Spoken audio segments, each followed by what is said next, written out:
Welcome back to Prime Sports NASCAR on the Prime Sports Radio Network for 2021. I'm Greg DePalma, along with Eric Smith from RaceReviewOnline.net and CJ Radoon from RotoWire.com. We're back, guys. Yeah, it's been a crazy offseason. Seems like it's been nonstop, like a daily news drip every day. So it's been the quickest offseason I think I've ever experienced.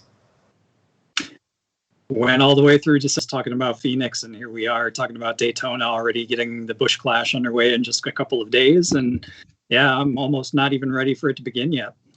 Yeah, and of course, what we're going to do is return on Monday to preview the season. So we'll have our preseason predictions. This year we have a new prop, you can call it, new predictions, where we're going to go over and under on some props. Right, Eric? That's correct. Yeah. Just a little fun track specific props, or in Monday's case, season for overall. But yeah, new game to play. You guys have got to catch up to me after I kicked your ass last year, so I'm expecting it.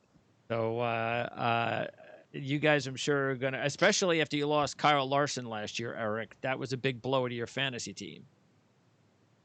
Yeah, big, and now he's back with Hendrick, so it's like, that could have happened last year. Would have definitely helped, but yeah. And then I drop Eric Jones, and he goes on a tear. So maybe it was one just of those me. Years, absolutely.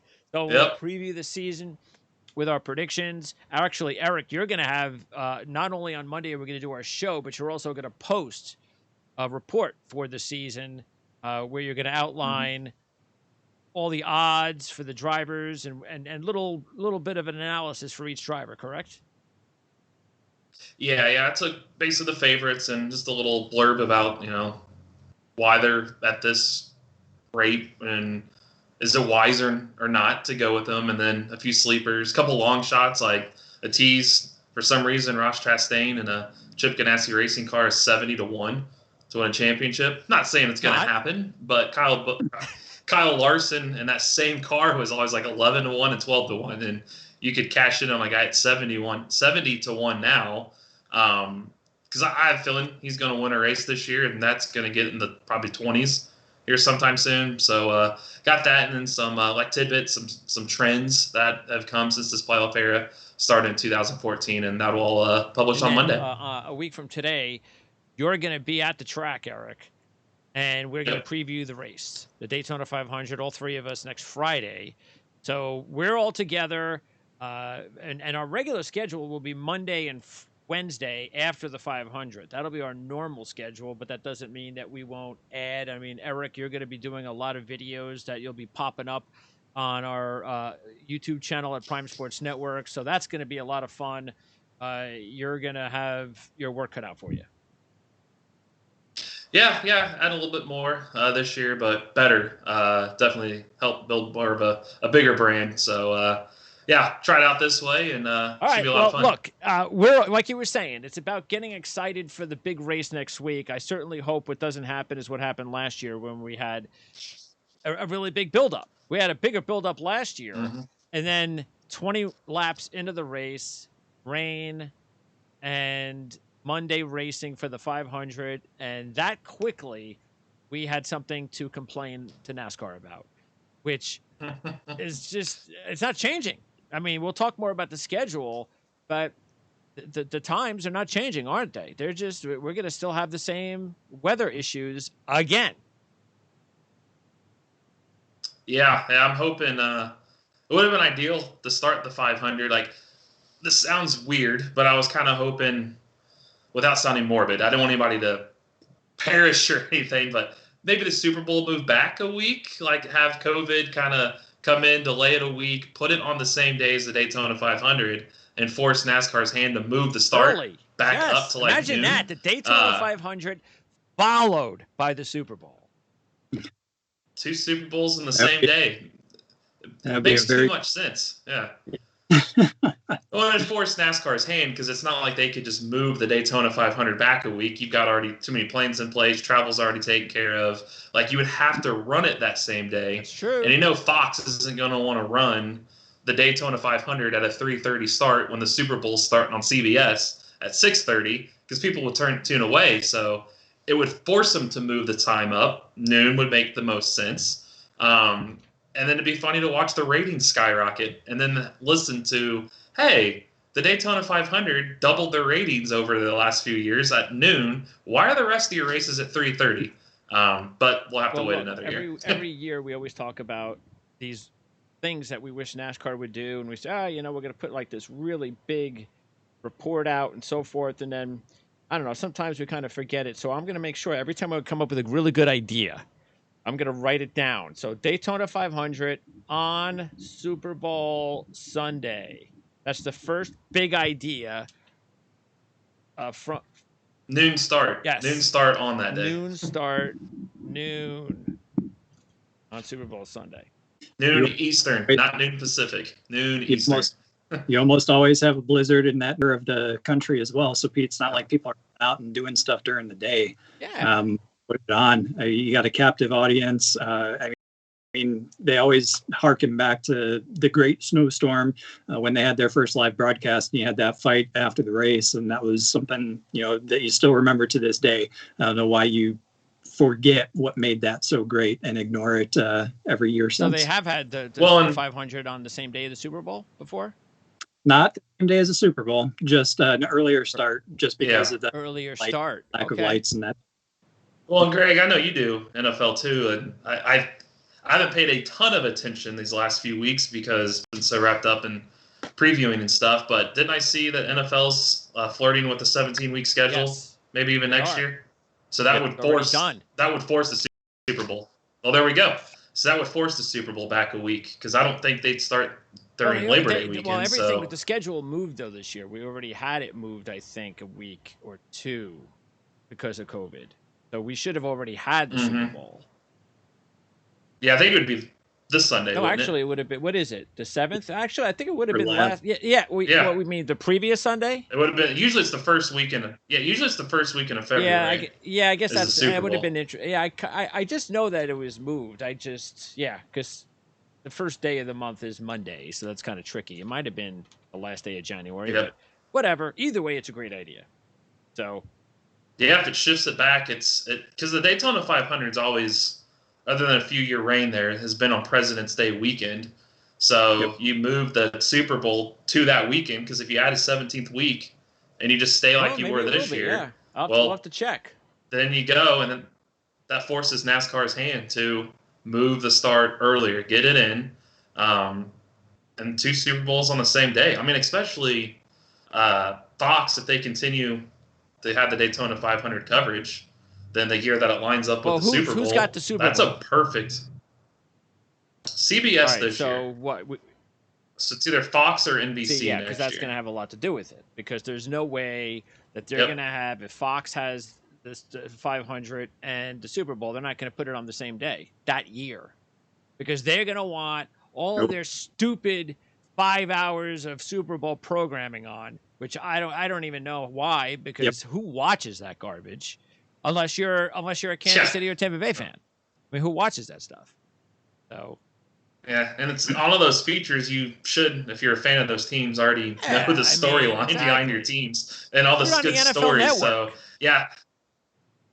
you could throw it there, or maybe throw it on FS1. Yeah. Leave the Daytona 500 alone on Fox. You can ship both, but Super Bowl leading into the Super Bowl is a great. That's too easy. A great lead. The idea was too good. So you know how it is. It's too good, so you know it's not going to happen. No. We're going to get the other way. The Super Bowl's going to start at 6:30, and Daytona will start at 9:30 Eastern p.m. Night. Daytona 500 at night. Prime time. Yeah. After the Super Bowl. Yeah, keep us up till 2 a.m. Except on the West Coast. Yeah. Yeah, exactly. All right, so one of the big stories is who's retired. Of course, Jimmy Johnson. Now, Boyer goes to the broadcasting booth, right? Correct. Is he teaming up with Jeff Gordon? Yeah. Right. So do we like that? I think it'll be interesting. We haven't heard them yet. It's Boyer's very. No, that's it. We got to see that. Other than like when they do the iRacing stuff, and Boyer would race right next to Gordon, but he's racing in a game too. He's not actually commentating. So, yeah, it'll be interesting to get back to a 3-man booth to see if that helps or hurts the broadcast. What does Jimmy Johnson do? I think IndyCar. IndyCar. So he is now in full-time or part-time? Everything but the ovals. Oh, so all that's pretty treat and full-time record. then? 13 out of 17. Yeah, 13 out of 17. Yeah. Okay. When does that start? Mid-April. Oh, April. Yeah. Yeah, they moved St. Pete. Yeah, it's like Okay. April 18th or something. All right. So Jimmy's out of the picture. Boyer will be calling Boyer just for Fox? Yeah. Okay. Yeah. All right. And it's still the same NBC Fox, so we'll get Junior in the second half of the season. Yep. All right. Yes. All right. So besides those two guys retiring, what else? What's and then Kyle Larson? That's the other big story, right? And then Kyle Larson, and then the Hamlin, Michael Jordan. It's weird to have Denny Hamlin driving, and he's an owner of Bubba Wallace's team. That's like his partner then, out on the track, but that's not the same team because he's with a completely different team. So how's that going to work? Last year that's completely against the rules. It's kind of hard to dodge around it because let's be honest, it's a fifth Gibbs car, and you're not allowed to do that.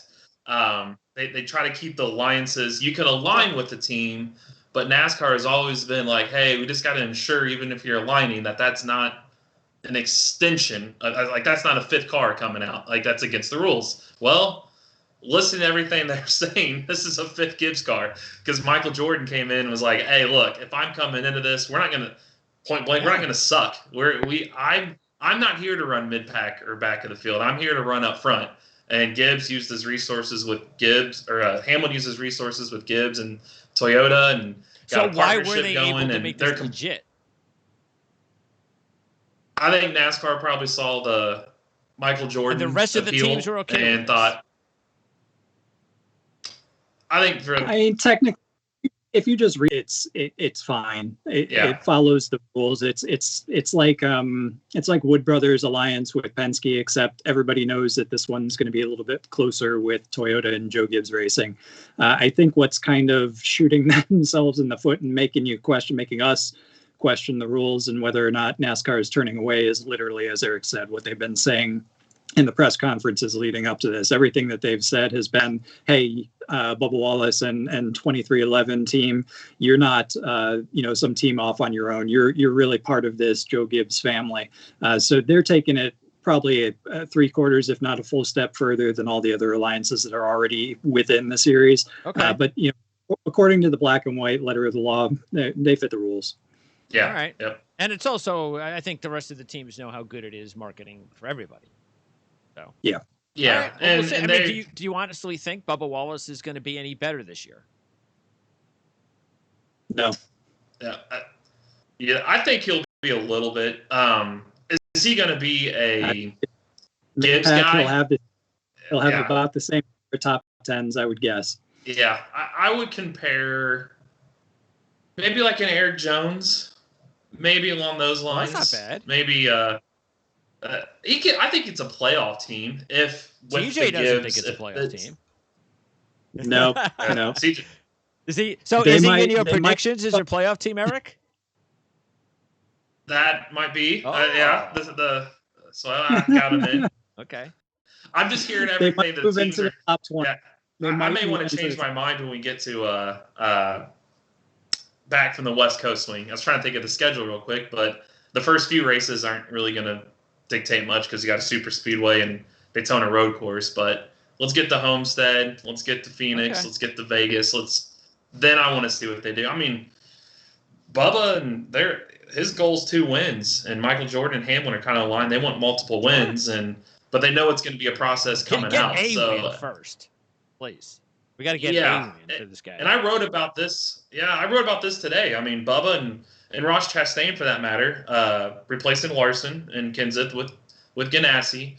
That both of these guys, Chastain's 28 or 20. Yeah, he's 28 and Bubba's 27.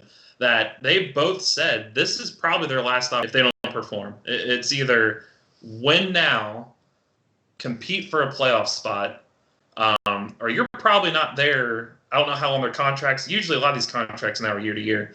If they get given 2 years and they don't conform in these 2 years, they're probably out. And I don't think they're not on a top team past this point. I think this is almost it's put up or shut up. Or shut up time for both.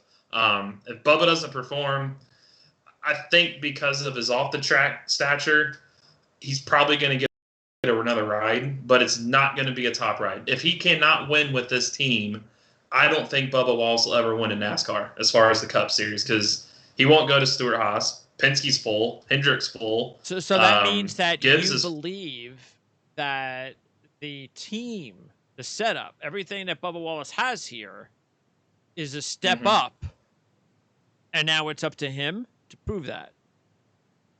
Yeah, I think it's a step up. I don't think because if it's what they're saying and what they're portraying is, I think it was Hamlin was asked what's the difference between this team and like Levine Family Racing and Furniture Row that was tied with Gibbs, and they said it's like Furniture Row. It's kind of going to be like that. What Truex did with that car. That's awfully that good. Furniture Row team.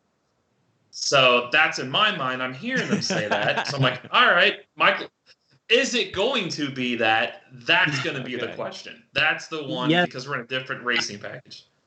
I agree. It's a step up without question. And I agree it can be like Furniture Row racing, but how long did it take Truex to actually become good with Furniture Row? You can have all the pieces, but you got to pull it all together and you've got to be able to execute on it. I think that's going to be their problem this year. So absolutely step up in terms of where he was before. Is he going to have a chance? Yes, he's going to have a much better chance than he had before. But there's a lot of work involved in pulling everything together each and every week. And it's going to be interesting to see how they mature, but I predict top 20 for them. I don't predict playoffs. Okay. And does he have the proper, what's his crew chief situation? It's Mike Wheeler. It's, is it Wheeler? I think Wheeler went over with him. And it was right.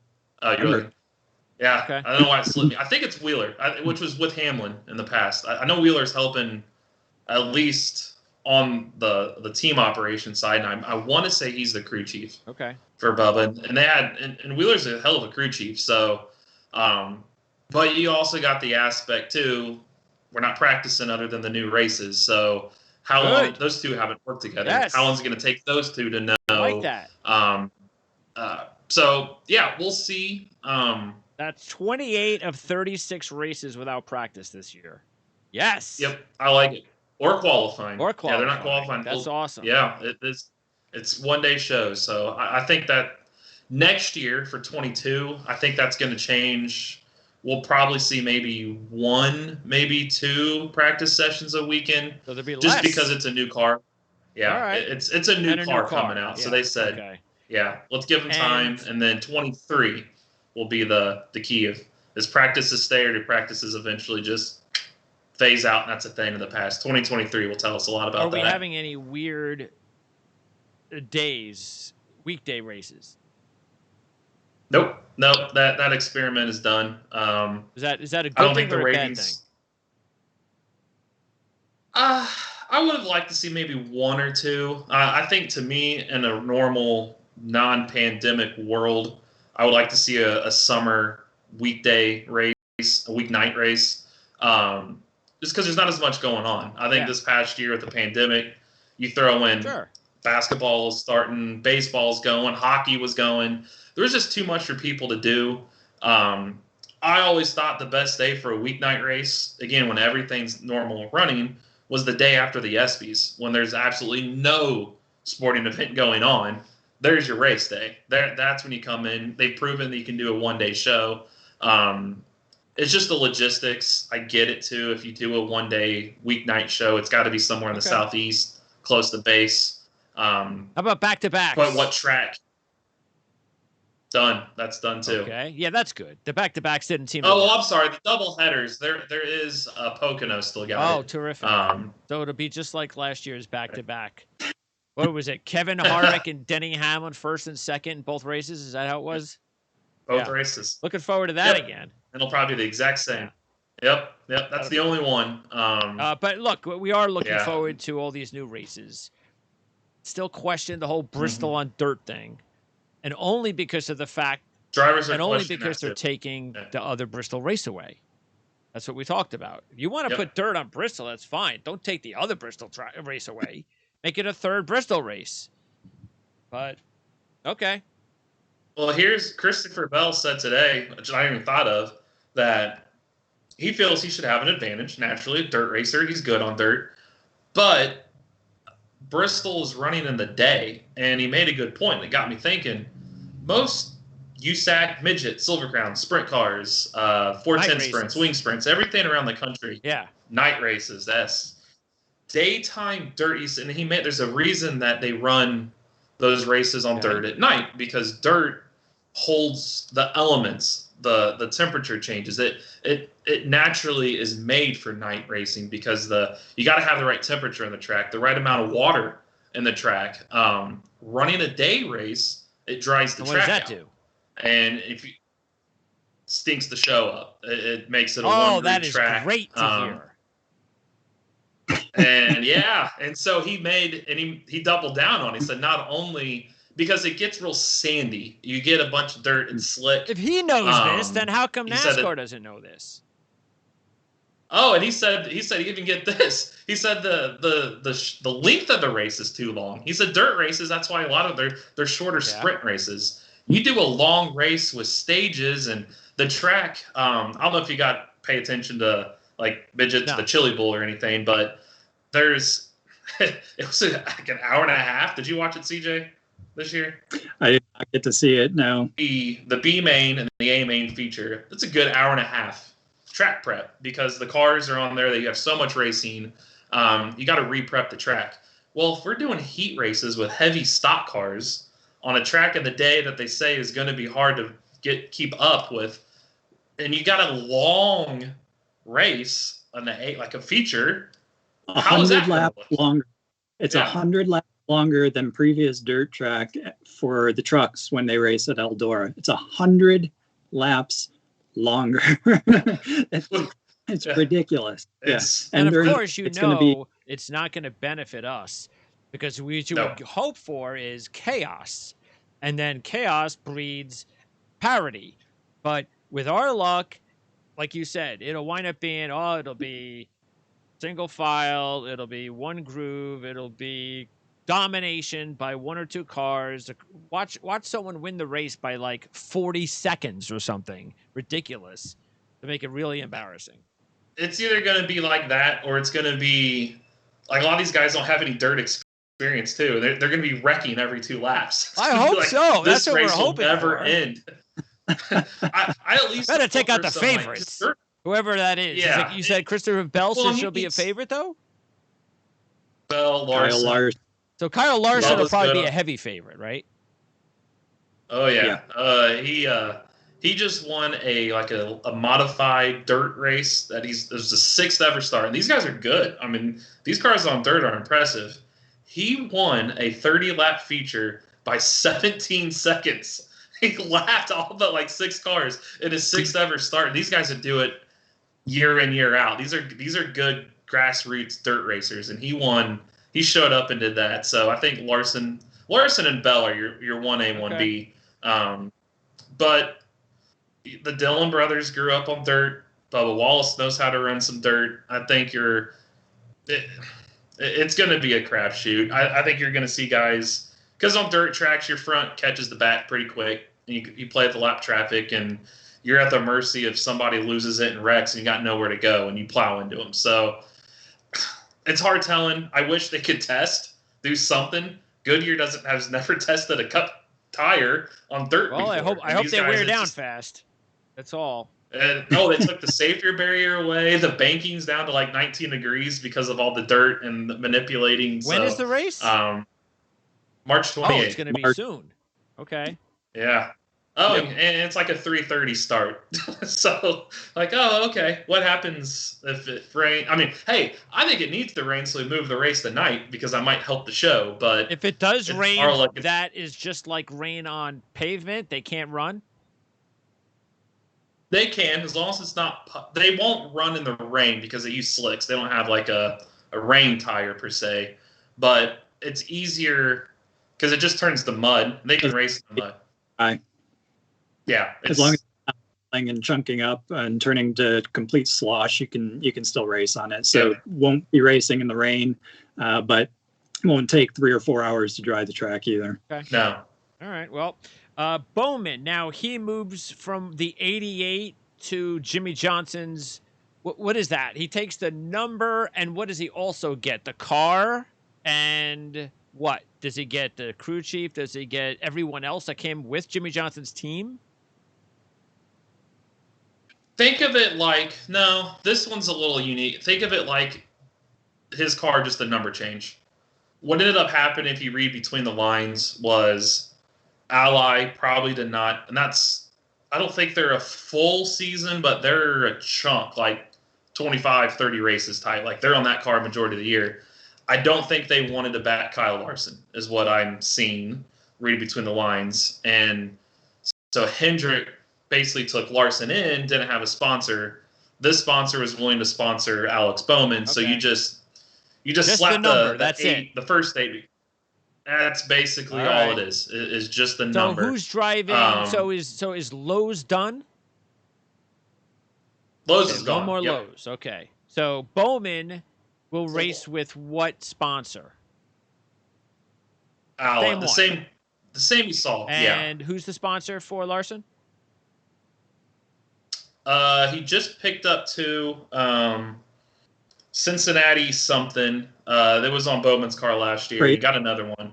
But the main one for like Daytona. Yeah. Freightliner. Freightliner. Okay. That's it. Yep, the truck company. All right. But his other one is like Hendrick's, like one of his car companies. That's they struggled. They're struggling to find funding for that car. But Hendrick's, think of that car as what Jimmy Johnson's basically car was. That 48 became the 5, and the 88 is just taking the front 8 off and putting a 4 on it, and it's a 48. It's no more 88. Think of it as Kyle Larson. Yeah, no more 88.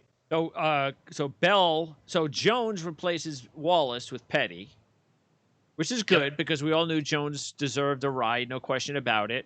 This is going to be interesting to find out about Petty with Eric Jones there.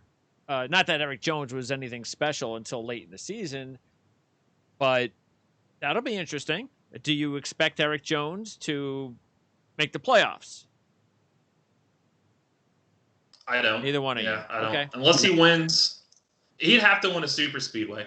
That would be. I think that's his only shot. Bad. I don't think he's making it on points. All right. And then Bell then replaces Jones with the 20 Joe Gibbs car, right? The Toyota. Okay. Correct. Yep. And here's a interesting with that one, which you can tie into the Kyle Busch thing. Are we going to talk crew chiefs too? I think the change is that. Okay, because Kyle and Bell talked about this today. So Kyle him and Adam Stevens are no more. They've had 6 years together, 28 wins, 26 wins, so 2 they championships. Thought after last year they're broken up. Change. Yeah, change of scenery. He's got 2 wins in his last 58 starts, so it's kind of, all right, let's split. Kyle made the point today that, yes, he's got a new crew chief, Ben Bashore. He crew chief 3 times for him in 2017 when Stevens was suspended. Busch won, or didn't win, but he had 3 top 10s in that. They won 4 times in 7 tries together in the Xfinity Series in 2019. So they're familiar with each other. But here's where it gets real interesting. The Busch's team with Adam Stevens, that pit crew chief, the whole thing is going to Christopher Bell. Busch is essentially getting the 20 car team. But he's keeping his number and he's keeping his sponsors. That's it. He said even the hauler goes over to Bell. Everything. He goes, this is a completely new team. He likened it to 2007 when he left Hendrick to go to Gibbs. Okay. He goes, that's how drastic this is. I've got new guys I don't even know. It's in a COVID era. I haven't got to meet with everybody on my team. We'll just show up in Daytona, and he's obviously knows Ben Bashore, and they've talked, but completely new team. Kyle Busch is actually set up nicely because he's going to get off to a really slow start, but that is actually okay, because if you look at it, history tells you that you don't care about how hot your start is. It matters how you finish now with the whole new playoff system. Yep. That's one of my trends I've got coming out Monday. That, it just seems like the guys that have won the championships have started off slow, surprisingly. Yeah, I and think they I got read hot, that like somewhere in an email that somebody sent me. I don't know who that was. I don't know who that guy was. Yeah, that's a good tease for Monday. Yeah, we can talk And about Adam that on Monday. Stevens to Bell, though. So this is great news for Christopher Bell. Great for Bell. Great for Bell. He's I inheriting think that. he's set up for success without more so than I think Eric Jones ever had at that team. I mean, Christopher Bell showed talent and speed throughout all of last year, and it's the toughest time. Last year would have been the worst season ever to come into the series as a rookie, and he came in with a team that was a satellite team, didn't have the full funding like Joe Gibbs, and still turned heads and put in some really great performances. So I think he's really set up for success in 2021. Out of those 4 drivers that came in last year, like Bell, who was it that was the better driver before they came in the Cup? Because there's Bell and who else? Who are the other guys? Bell, Reddick, and Custer. Bell, Reddick, and Custer. Okay. So how did you align those guys, Eric, coming into the NASCAR last year? I think last year I think I went Reddick, Custer, Bell, because the Bell with LFR, I wasn't sure how that was going to work with the alliance.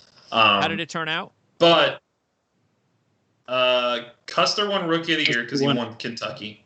I think Reddick was the better overall driver through the whole season. Bell, honestly, as weird as this sounds, Custer won Rookie of the Year. But if I had to rank them just the overall season, I'd probably go Reddick, Bell, Custer, 1, 2, 3. You agree with that, CJ?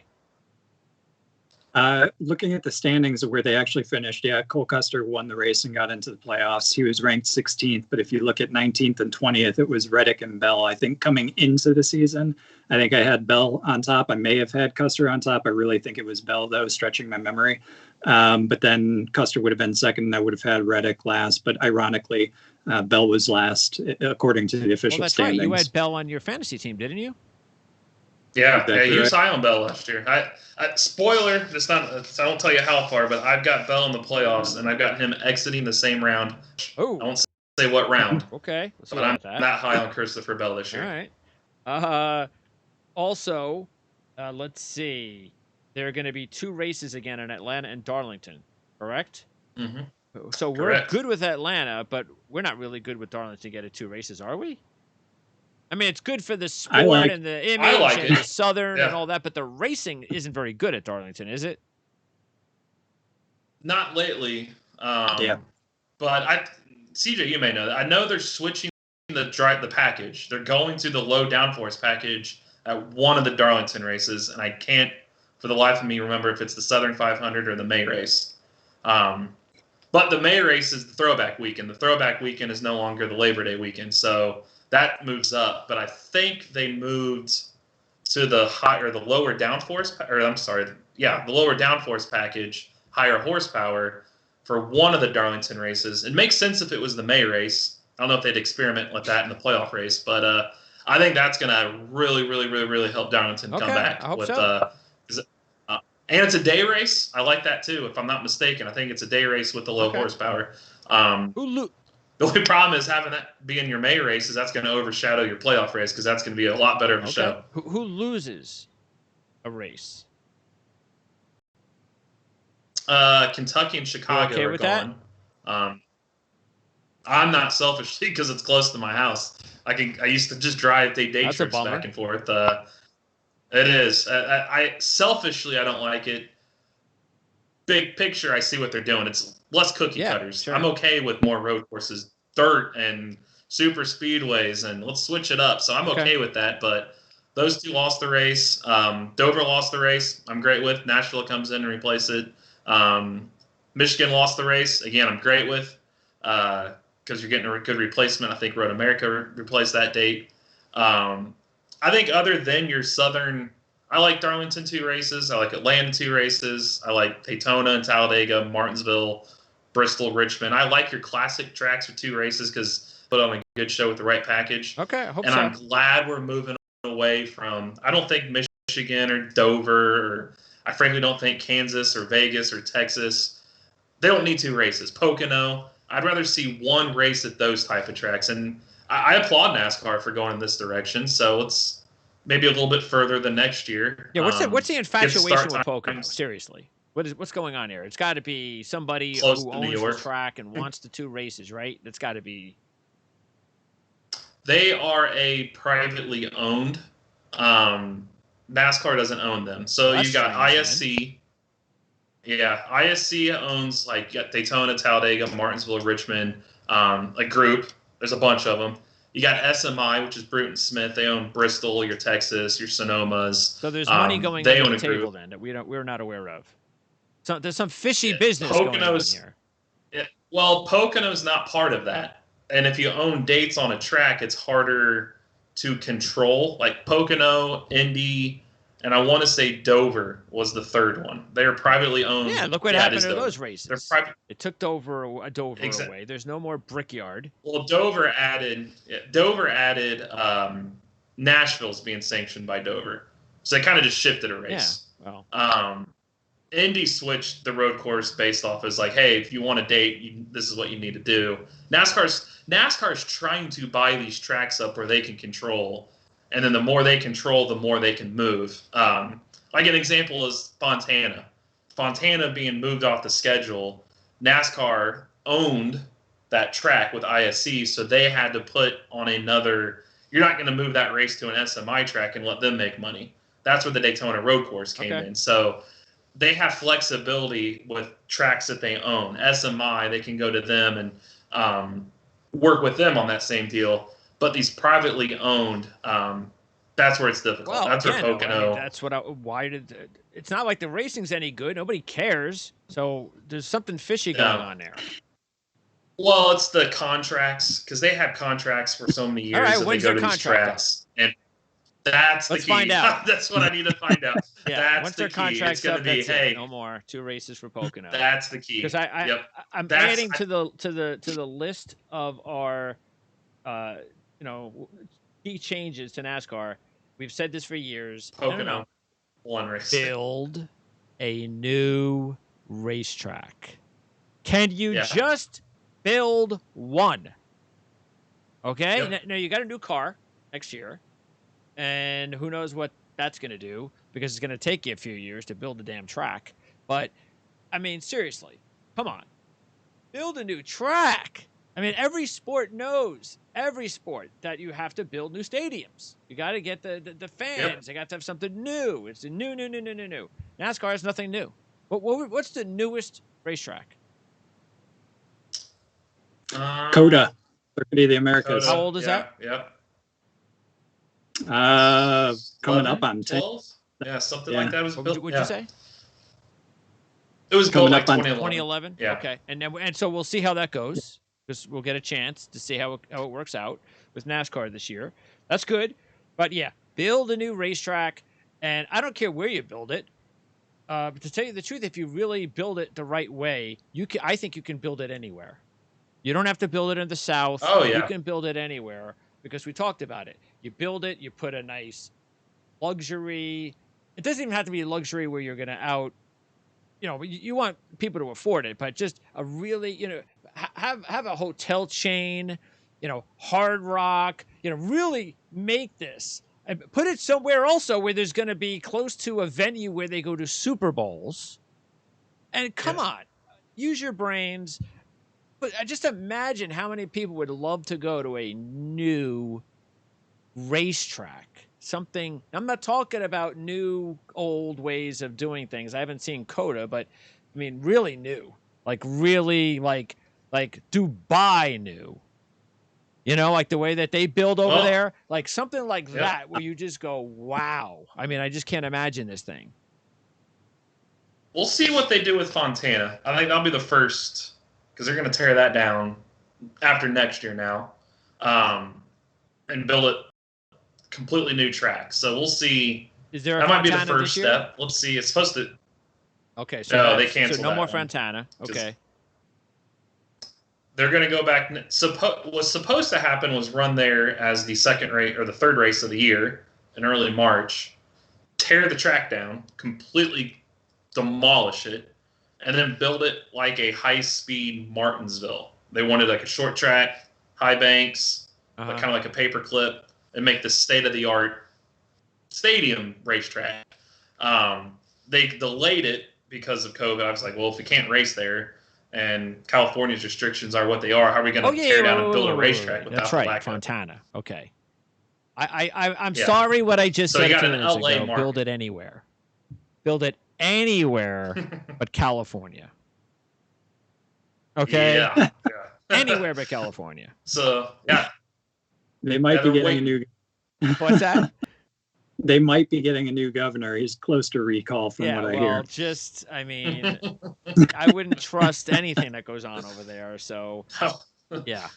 All right. So Fontana, is that still on, Eric? Yeah, they're going to wait. So they're going to race there next year. We'll see what happens. Okay. And then after that race, they're tearing it down. So they're not racing this year. Not at all. They're going to race next year with the same track. And then they're going to tear it down. Yep, and then tear it down. Yeah, because and I get it, with their thoughts were, like NASCAR's was, all right, if we can't race there, and with their laws and restrictions the way they are, how do we know we're going to get enough manpower that's allowed to work in proximity with each other to tear a track down and then completely build a new one in a year? Sure. Like, that doesn't seem feasible. So they're waiting, but let's see. I think that's the guinea pig. Let's see how they build it up. And then if so, yeah, I think you look at building more tracks. I think the last oval would have been Kansas or Vegas. It was a cookie. Kentucky was around that same time frame, I guess. It's all those cookie cutter tracks. You either have to build, in my opinion, because we understand what they were going with the cookie cutters, but unfortunately, you're in a tough situation. I think you either have to do a short track, another short track, or, which is kind of, I don't know if that's going to go off very well with the whole big racetrack thing, but you might have to go to another Daytona, Talladega type of track. I don't know. I mean, because if you're going to build something big, then that's where you're going, isn't it? If you're not going there, you don't want the cookie cutters. But then I don't know. No. That's my guess. If you do it that way, unless you do build a short track instead. I think I would go a stadium, like a Bristol per se, but cater it towards the car, so you've got absolutely. A good rate. You have to do that. Make sure a shorter track where people could see, because the key too is what all these tracks like Watkins Glen, for example, there's an outer boot that sports cars and IndyCar run, but Watkins Glen won't do a NASCAR because they said their partners don't want to. It'll be well over a minute lap, and they're like, well, we want our cars circling in front of you less than a minute. We want it coming by. You see that car. You shouldn't wait 2 minutes to see it come by again. So you want a track that you can see the most visibility for the cars. It's got to be you can see all the way around. It's got to be a good racing product. It can't be fake. I think it's got to be fit towards that car. The only way, I guess, the best part would be a short track, but you also need to have a cool stadium feel. Yes. With, like you said, you need to have a casino behind the track. Bet on the race, baby. Bet on the race. Yep. That's the new age NASCAR that's coming. I think that's when a lot of road courses now come in. Yeah. Because you can take it. It's like a festival atmosphere. Hey, maybe the short track deal does work, like you said. Maybe that is. Look, I mean, we all prefer it. We do. We all love Bristol. Yep. But like you said, you have to make sure it works. You really do. You have to, because Bristol is kind of the best one. It's not even close. But it's hard. It's hard to duplicate something, but you better make sure you do. You don't want to build this extravagant racetrack and not know that the racing is going to be awesome. Yeah, it's a risk. Yeah, because then a lot of money. Well, and especially how much state and local government are you gonna get? Trump's looking for something else to do. There you go. Get him involved. It's the perfect. it's his community, isn't it? Yeah, build a nice little half-mile stadium. Hey, All right. So, and then quickly, the road courses, you got Indy shifting to the road. We talked about Bristol on dirt, Coda, Daytona Road, Road America, and then what else? Watkins Glen? And Watkins Sonoma. Glen, no still. That's right. Yep. The three from last year. Yep. And which So one did we like? Daytona. And they're doing that again after the 500. Yeah. Yeah. And we are First. wondering why. I am. We all are. Yeah, I think the only reason is I would say because the Fontana example. But they're going to change Fontana something, was a I no. hope. Nope. Oh, come on. They're going to do the same layout. Same layout. Yep. I don't see it being any different than last year. No. This is going to be we'll see what the Clash and then the second race, because they're both on that road course. This will either be the door is open for business in the future for this road course, or it's going to be the nail in the coffin, because the last two times we've run this year and last year, were emergency, hey, we need a track to go to that's owned by this same company in short period. How are we going to fit this off? The road course last year made sense. Already in Florida. They're already going that direction. Yeah, let's run it. And then instead of Watkins Glen, owned by the same company. This year with Fontana, hey, what are we going to do? We can't go out west for Fontana. It's canceled. Where else do we go? The road course was a pinch last year. We can stay in Florida for the whole month of February, get our season going, and then go west, because you can fit in the Homestead, obviously, after. So that's the only reason it's on the schedule. But if the race is a clunker, then it's going to be. I don't know why you bring it back. Yeah. Well, this will be it. And how fair – you're running the Clash on it, so how is it fair to the other guys that aren't in the Clash that these – to me, I think the Clash is going to be a clunker, because everybody's like, oh, this is a test session. So the Clash is going to be on the road course. Yes, at night. On the road course, Tuesday night. That's the first race this week. 20 drivers. Yep. And you've got 21 guys that are going to use it as a glorified test session. Well, hey, they need all the help they can get, because I think, look, we all like the 7 more road course races, but what we don't want to see is Chase Elliott winning 6 of them. Mm-hmm. That's not going to do anything. I mean, that's just not what we want to see. And maybe Martin Truex wins the other one. No. But, yeah. Probably. Well, Allmendinger's going to be an interesting one, that he's entering the road course race, the second race. Okay. He's actually entered it, and he's a great road course racer. So here's a scenario. Does he win and try to get a waiver for not running the 500 and become playoff eligible? No. And really shake this thing what happened to that Aussie driver that used to be really good at the... Yes, Ambrose. Whatever happened to him? He moved. He's back in. Yeah, he's doing like supercars or something back in Australia.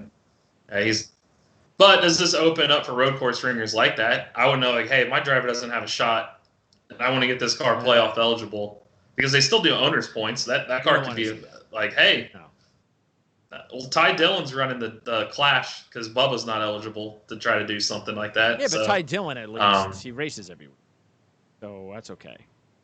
Oh, not this year. He's not. Yeah, he doesn't have a full-time ride. Okay. Jermaine closed shop. Yeah, he doesn't have a lot of funding. Anybody else drop off? He is going to. I'm trying to think if anybody else notable. I mean, you've had your normal. None of the main drivers now. Yeah, he'd probably be the biggest one that dropped off. He's going to run that Gaunt Brothers that Suarez ran last year. He's doing that for the 500. And then he's going to run 4 races for Gibbs and Xfinity. Okay. So maybe help revive his career. But, again, another market where some of this is backwards, that you got a guy with – I felt like he had some talent, but he doesn't have the corporate funding, and he's pushed out because he doesn't have money. That's the sport. Yeah, unfortunately. That's another thing that we can kind of put to the list when we round that out. But that's no question. That's got to take care of that. Lastly, attendance. How's this going to work? Yep. From what I gather, about 30,000 in Daytona. That's your distance again. For both races, I think the road course race is the same. Homestead, your third race is the same. Like, I'm not sure the exact figures, but it's not full capacity at all. Homestead?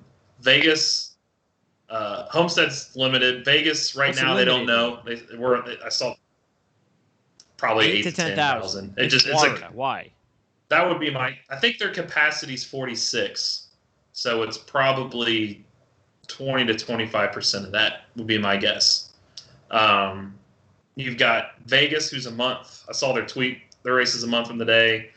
They don't know yet. They're working with their local government. They said they were behind closed doors in October, September. Yeah, but if end of last Florida is year. limited, then I mean, we're not going to see many fans at all anywhere. I mean, Florida is the one place. I don't think. Yeah, if Florida's limited, you're not going to see, because I know Phoenix is like 8,000 again, 8 to 9. They're not going to be. Are they going to be? And Atlanta's they're gonna be wearing limited, their so masks that again, right? They're silly masks. Yep. Okay. Are they going to be double Yep. masking? I don't know. I can't wait for this to be over. I would venture to say outside 6 feet away. Make sure you. Yeah. All right. Anyway, I don't think we'll see any full attendance until at least the summer. Okay. If that, the way it's looking. At least people can go. Another strain. Yeah. And you see, we just can't take any chances. So, all right. Monday, we will preview the season.